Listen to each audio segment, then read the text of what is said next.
Hello friends. तो स्वागत है आपका एक नई वीडियो में। और इस वीडियो में हम बात करेंगे जीके को सीखने का आसान तरीका।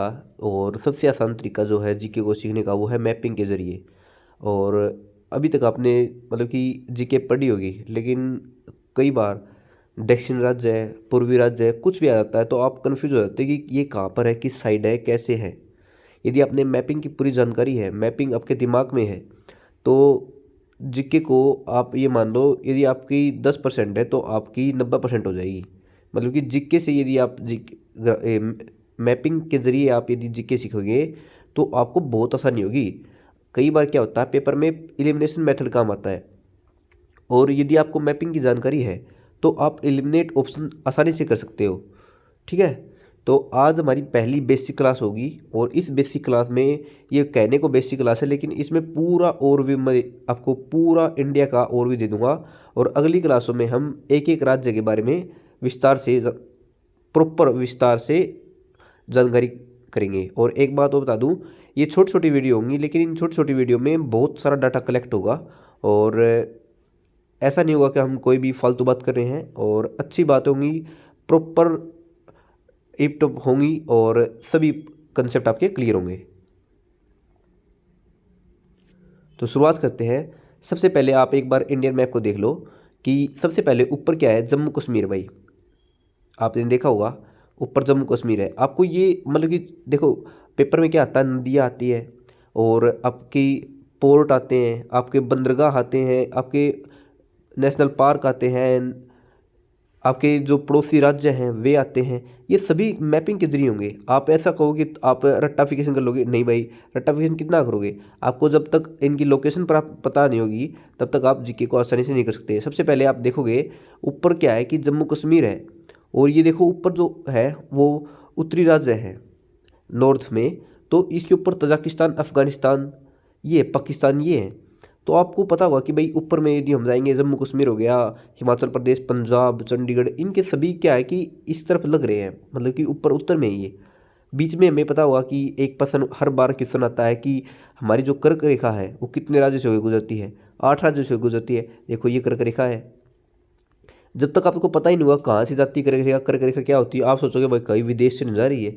भाई तभी कह रहा हूँ कि मैपिंग के जरिए आप आसानी से होंगे। जैसे गुजरात हो गया, राजस्थान से गुजर रही है, मध्य प्रदेश से गुजर रही है, छत्तीसगढ़ से गुजर रही है, झारखंड, पश्चिम बंगाल, त्रिपुरा, मिजोरम, इनसे गुजर रही है। ठीक है। और कई बार तो ये आता है कि पश्चिम से पूर्व लगाओ या पूर्व से पश्चिम लगाओ। तो आपको इतना मतलब कि मैपिंग के जरिए आपकी कंसेप्ट क्लियर होंगे।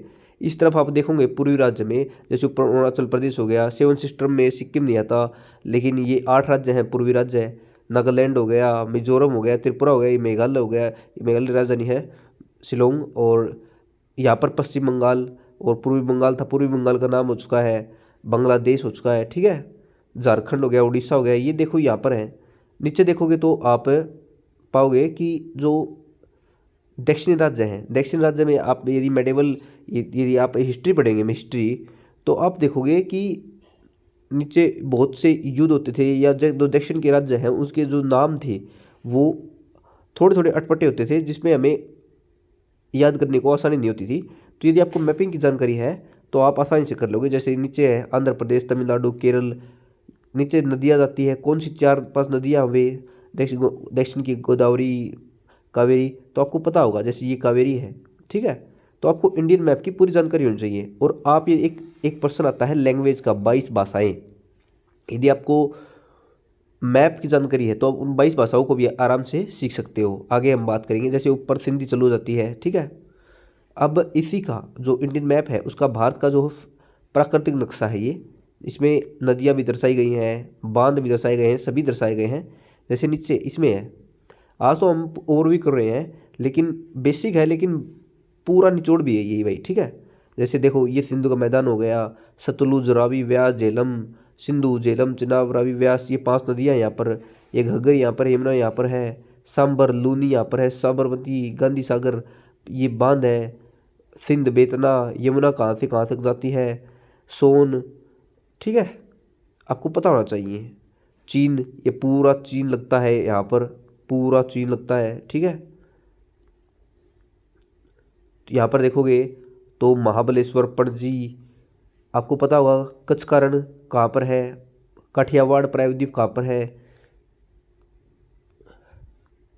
इनकी लोकेशन आती है कि भाई कहाँ पर है। ठीक है, गुरु शिखर सब किसकी किसकी चोटी है, अरावली श्रेणियाँ कहाँ पर है, मालवा का पठार कहाँ पर है, ये क्वेश्चन कई बार आ चुका है। विंध्याचल श्रेणी कहाँ पर है, ठीक है, अजंता श्रेणी महाराष्ट्र कहाँ पर है, मध्य प्रदेश कहाँ पर है, मतलब कि गोदावरी, नागार्जुन बांध, सागर बांध, मतलब कि आपको नीलगिरी की पहाड़ियाँ, डोडा बेट्टा, अनाईमुड़ी, कोरडेमम, कोमेरिंदन द्वीप, पम्बन द्वीप।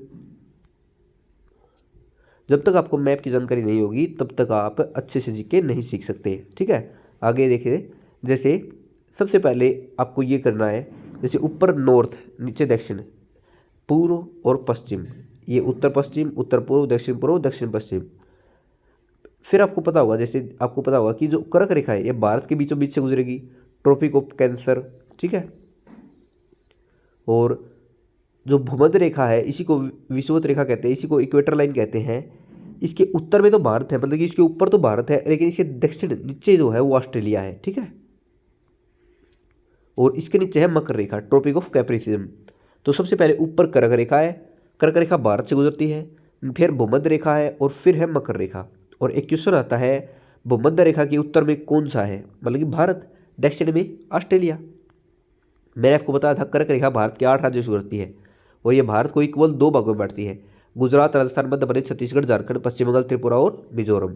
एक 22 भाषाएं बताई थी मैंने, 8वीं अनुसूची में है ये। जैसे कश्मीरी, ऊपर सबसे ऊपर कश्मीरी, फिर सिंधी, पंजाबी, हिंदी, बंगाली, असमी, उड़िया, गुजराती, मराठी, कन्नड़, तेलुगु, तमिल, मलयालम, उर्दू, संस्कृत, नेपाली, मणिपुरी, कोंकणी, बोडो, डोगरी, मैथिली, संथाली। ये 22 भाषाएं मैं आपको रटवा दूंगा मैप के जरिए। ठीक है, अभी आप एक बार एक ओवरव्यू ले लो, लेकिन ये रटवा दूंगा मैं, पक्की बात है। आप देख सकते हो, जैसे गिलगित है, ये पूछा जाता भाई गिलगित कहाँ पर है, कारगिल, लेह, जम्मू कश्मीर, मनाली, पास कौन से हैं, दर्रे कौन से हैं यहाँ पर। ठीक है, इसमें राजस्थान में जैसे ये पूछ लिया भाई नागौर किस राज्य में है, राजस्थान, आपको पता ही नहीं होगा। ठीक है, इसी तरह ये है पूर्वी राज्य हैं और ये दक्षिण राज्य है, और ये भारत में प्राकृतिक, आपको पता होगा राणा सागर, प्रताप, गांधी सागर। तो आपको इनकी श्रेणी जो है, आपको सभी जो लोकेशन पता होनी चाहिए, इसलिए मैंने आज एक ओवरव्यू दिया है।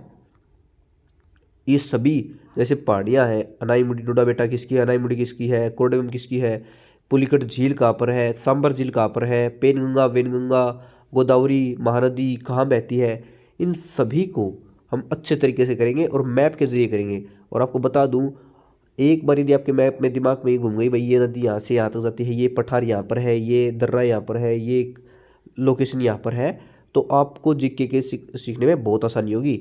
और आप जो है स्टैटिक जीके, तो ये मान के चलो पूरी की पूरी मैप से होगी। विदाउट मैप यदि आप स्टैटिक जीके याद कर लो तो मैं ये कहता हूँ आपसे होगी नहीं भाई, कहूँ क्या मैं आपको।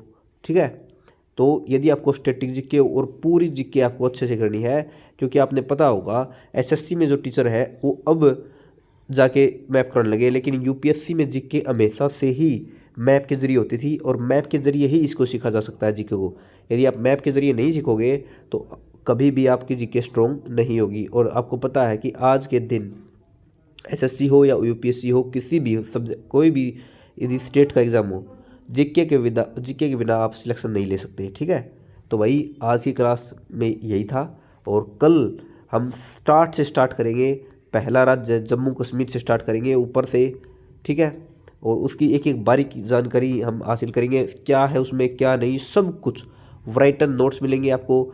मेरे टेलीग्राम चैनल से जुड़ सकते हो, revolution SSC by Anil Yadav, मतलब कि हर चीज़ इस चैनल पे होगी अवेलेबल। आप फॉलो कर सकते हो, शेयर कर सकते हो, सब्सक्राइब कर सकते हो।